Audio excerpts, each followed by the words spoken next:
Now, I may not understand all the reasoning behind God's choice to use this little nation of Israel, but Israel, as you often say, Jimmy, is special to God by covenant. That's right. He's just made a covenant. That's right. And whether I understand it or not is immaterial and irrelevant.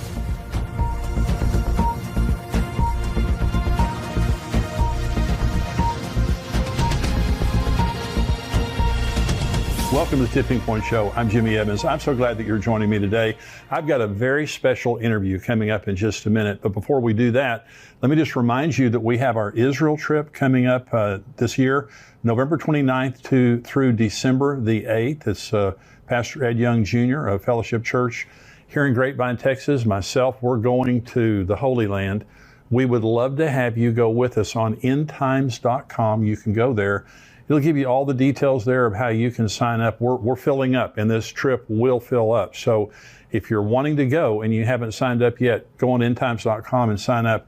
We're going to go all through the Holy Land. We were there in December. It's just always such an incredible blessing. And it's really a blessing to be there with other believers. We'll have our expert tour guides. We'll have a number of buses. We'll have expert tour guides on every single bus.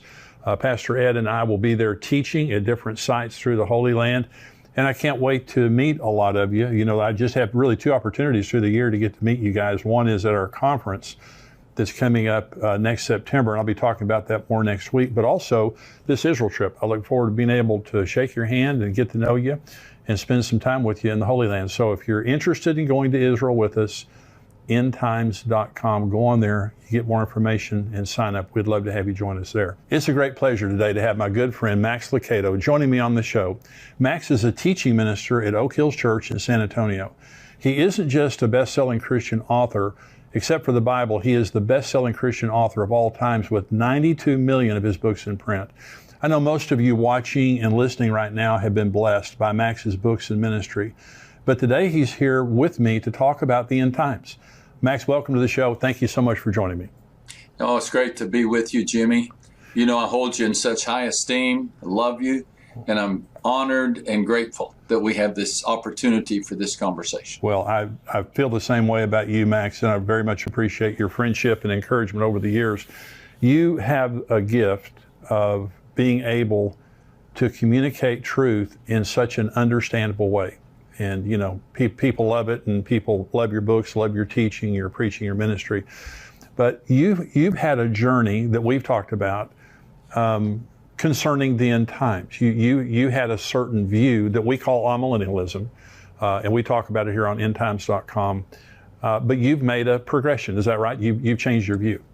Yeah, it is. You know, I'm 68 years old, and for most of my life, I embraced the view of teaching that the Revelation 20 description of the millennium was symbolic. And I was raised in an amillennial church.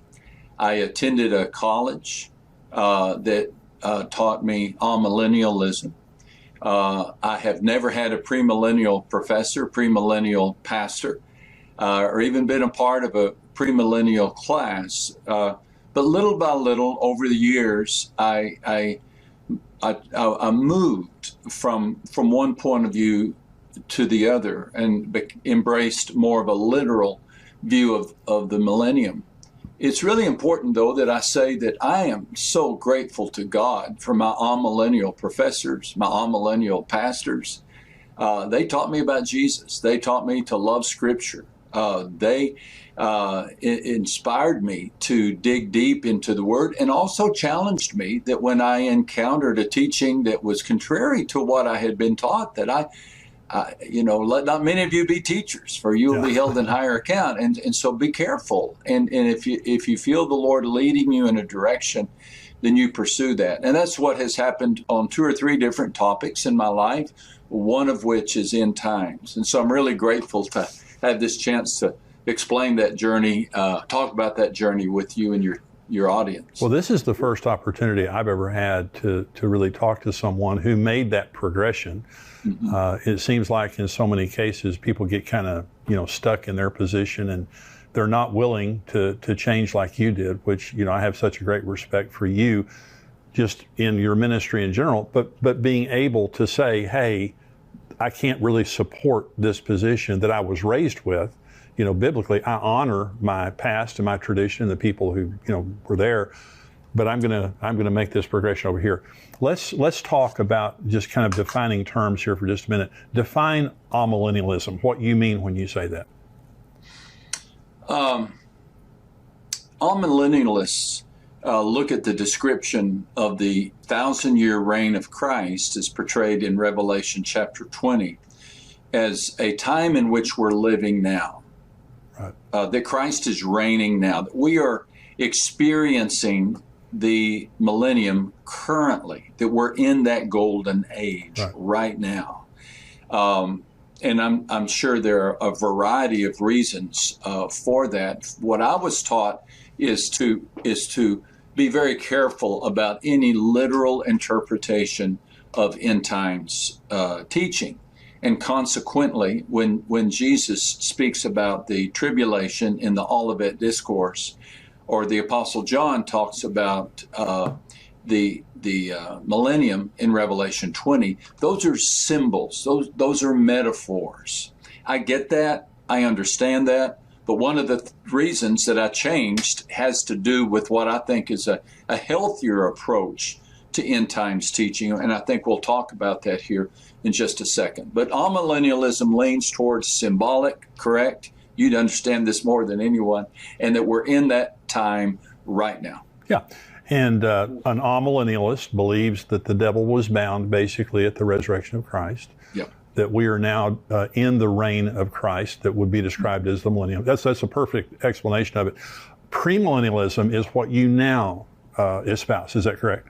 That's absolutely correct. Yeah. And there's some huge ramifications for this. Mainly,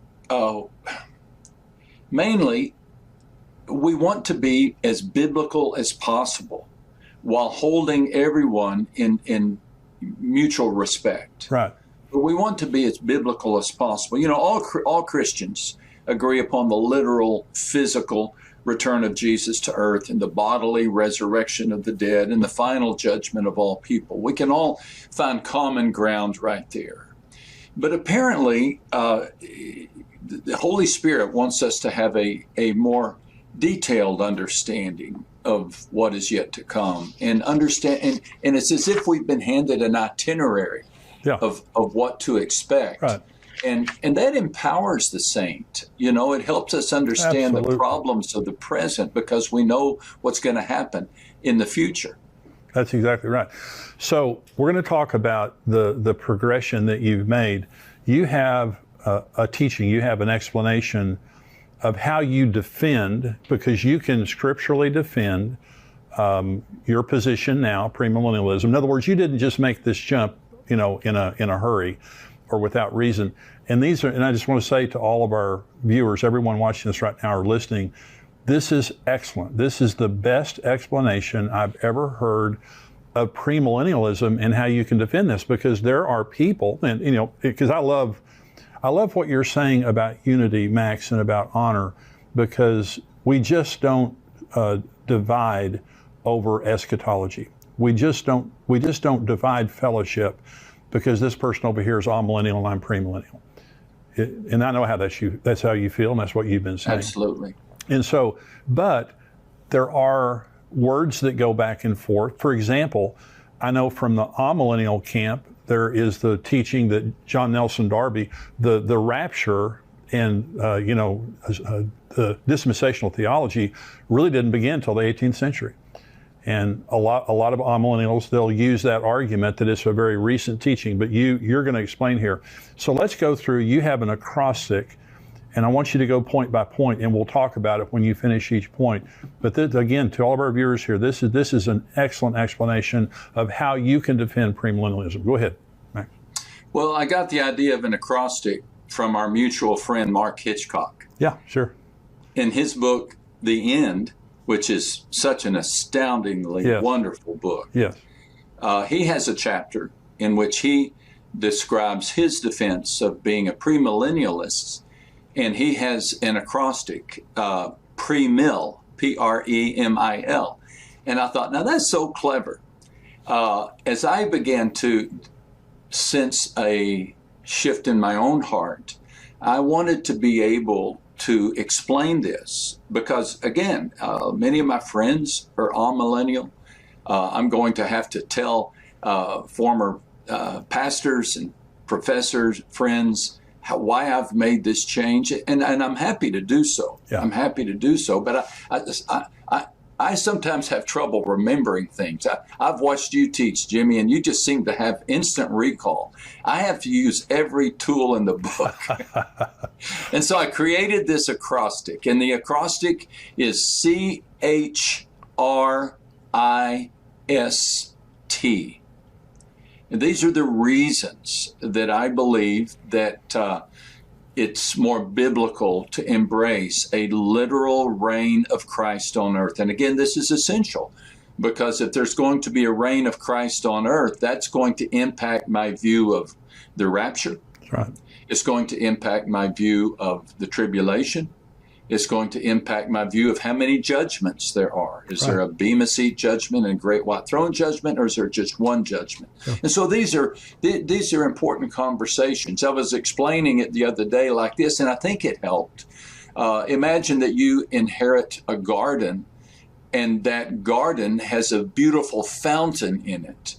And you have to decide if you think that fountain was supposed to be there or if you can remove it. Well, the millennium is kind of like that. You have to decide if the teaching on the millennium is supposed to be there or if you have the liberty to remove it. And how you respond will dictate the way you treat the rest of the garden. Does that make sense? That makes total sense. And, and again, when you start teaching on this acrostic here in just a minute, it's going to make perfect sense. But when you remove the millennium from your end times theology, you've got some major scriptural problems. You do. And this is what you're going to talk about. So go ahead. Yeah. Okay. So CHRIST. Thank you again for letting me talk about this. C reminds me of the phrase covenants yet unfulfilled. I believe that covenants govern end times. The covenant, God has made promises, specific promises, and that the place for me as I began studying end times is not so much in the prophecies, but in the covenants. That God has made some promises, and He is a covenant-keeping God, and He has to fulfill these. And so the only way that these covenants can be fulfilled is in a literal reign of Christ. Let me just give you 2 or 3 examples. Now, we could talk the whole time about just this covenant, but the earliest covenant is Genesis 1:28. Be fruitful and multiply, fill the earth and subdue it. And then Adam and Eve are told to have dominion over the fish of the sea, over the birds of the air, over the cattle, over the earth, and every creeping thing that creeps on the earth. Now, we know what happened. God gave this instruction to Adam and Eve to rule over and to subdue creation. And this creation is on the earth, yeah, not in heaven. Adam was created to oversee it, but he didn't. With temptation came the rebellion and the fall and the curse. Consequently, humanity has fallen away from its intended position to oversee the earth. I don't know anybody who's commanding beluga whales these days. So what does God do about this covenant? Does He just say, oh, they messed up, so I'm changing my plan? I don't think so. I think the gifts and calling of God are irrevocable. In our lives, we have to change horses in the middle of the stream, but God doesn't. God doesn't. And the way this covenant will be fulfilled, or one way it'll be fulfilled, is a time in which we will reign with Him. As 2 Timothy 2:12 says, we will reign with Him. A fulfilled covenant demands that there be a time in which we reign with Christ on the earth, and we subdue creation. We don't oppress creation, but we oversee creation. That's just one example of a covenant yet unfilled. Then the other covenant that's especially important, although I have about 4 or 5 here, but the other covenant is the promise of God to Abraham about Israel. Blessings to Abraham for his life, the blessing of many descendants for Abraham, and then most of all, the guarantee of a specific piece of land forever. Genesis 15 and verse 18. God said, to your descendants, I will give this land. Now, this land includes modern-day Israel, plus parts of Egypt and Syria and Lebanon and Iraq. This covenant has yet to be fulfilled. Yeah. It's yet to be fulfilled. Now, if God doesn't keep his promise to Israel, how do I know he'll keep his promise to me? That's right. So this is a high-stakes question. Now, I may not understand all the reasoning behind God's choice to use this little nation of Israel, but Israel, as you often say, Jimmy, is special to God by covenant. That's right. He's just made a covenant. That's right. And whether I understand it or not is immaterial and irrelevant. But God has made this covenant. He's a covenant-keeping God. So a millennium allows for this covenant to be fulfilled. A millennium, a 1,000-year reign in which Christ reigns on the earth, in which he gifts Israel with this promised property, allows for that. The amillennial position says, well, that's all symbolic. God didn't really make that promise, or he did make it and the people didn't fulfill it, and so God had to change his mind. I think millennialism, premillennialism, allows me to respect the covenants of God. Yes. And embrace them. And that's a huge issue, because if God can't keep his covenants to Adam and Eve, to Abraham, how do I know he can keep his covenants to save my soul? It's just so well said. So I want to ask you about Israel related to amillennialists. For example, amillennialism, replacement theology flows out of amillennialism. Would you agree with that? Yes, sir. Yeah. And so they simply believe that the church has replaced Israel, because Israel after AD 70 didn't exist until 1948. And of course, now they do exist again. How does the amillennialist view what's happening right now? Is Israel, do they see it as just immaterial and just kind of a lucky thing, or do they think there's anything significant to it? 1948 sure changed the game, didn't it? It sure did. Well, I mean, everything changed. I think it would have been easier to be an amillennialist before Israel was returned to their native land. That's the super sign of end times, right? I mean, absolutely. That really, and I can empathize with somebody, I don't know, 1,000 years ago, say, well, Israel could never have that property again. I could empathize and say, okay, so I will take another view. But now that Israel has been given that property, does that not encourage me? Does it not show me that God can do this? Yeah. God can do this. He can work miracles. And the fact that that happened should encourage me to see that God can do even more. But yeah, and as a minister, Jimmy, for many years, had you asked me, I would have said, well, really, we are Israel. Yeah. We are Israel, we the church. And so what happens to ethnic Israel or the nation of Israel is secondary. And that's the position I took, and the position still taken by many amillennialists today.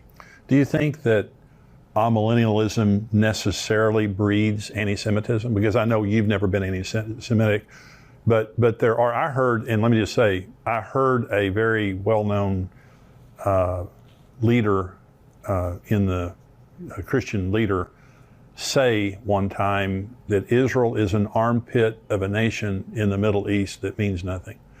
And I challenged him on that statement. And that's an extreme position, but now I'm telling you, this is a very popular guy. And I challenged him on his position, and I honestly think he's changed since then.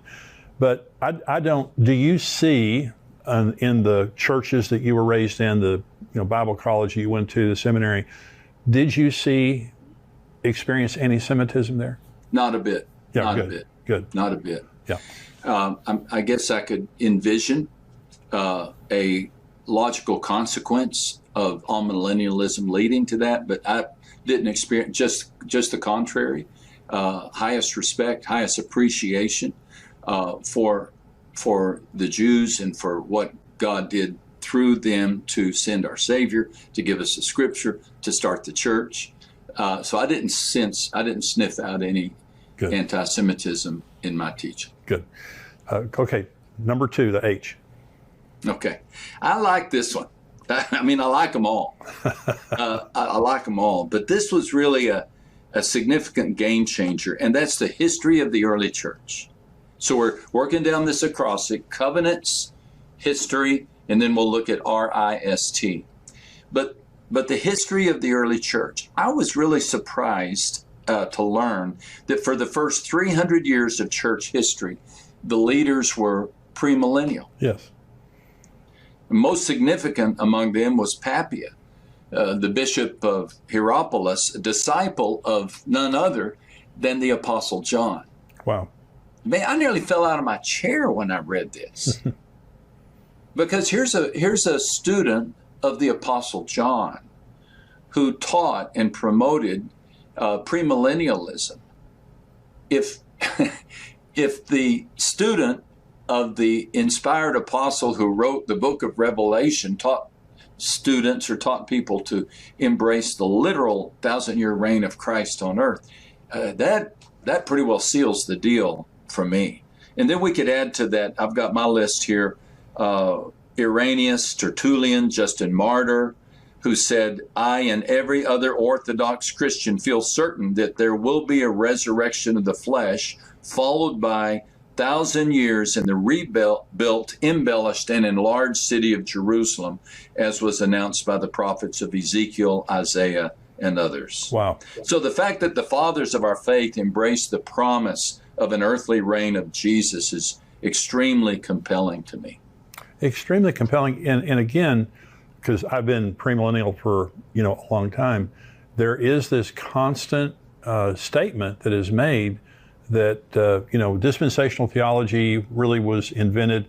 And I do agree that John Nelson Darby and Schofield and others, they defined it. They Right. helped us understand it, but they didn't invent it. Because as you're saying, the early church father, for the first 300 years, all the early church fathers were premillennial. They believed in a literal millennium, and the rather than premillennialism being new, amillennialism, and I know it started about the 4th century, but still, it's the newer teaching, not premillennialism.